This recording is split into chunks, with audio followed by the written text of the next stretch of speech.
एक गरीब किसान की कहानी। रामू गरीब किसान, 2 बीघा जमीन, बैल, बारिश से परेशान, कभी कीड़े लग जाते। रामू हमेशा चिंतित रहता और कर्ज में डूबा रहता। एक दिन गांव में एक कृषि विशेषज्ञ आए। रामू ने उनसे सलाह ली। विशेषज्ञ ने कहा, रामू, तुम्हारी मेहनत में कोई कमी नहीं, लेकिन तुम पुराने तरीकों से खेती कर रहे हो। आधुनिक ज्ञान और समझदारी से काम लो। रामू ने सीखने का निर्णय किया। वह कृषि विज्ञान केंद्र गया, नई तकनीकें सीखीं और अपनी बचत से कुछ बीज और उपकरण खरीदे। उसने सलाह के अनुसार फसल चक्र अपनाया।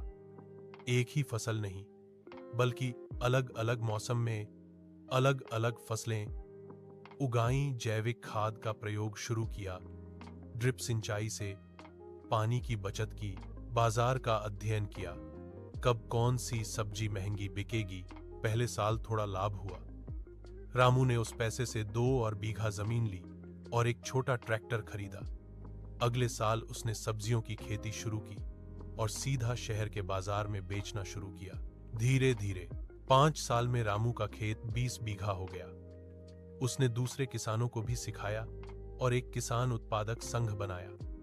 अब वह अपने बच्चों को पढ़ा रहा है और गांव में एक स्कूल बनवाने में मदद कर रहा है। बच्चों की सीख, शिक्षा और ज्ञान महत्वपूर्ण है। रामू ने नई बातें सीखकर अपनी स्थिति बदली। मेहनत के साथ समझदारी जरूरी है। केवल मेहनत काफी नहीं, सही दिशा में मेहनत करो, बदलाव से डरो मत।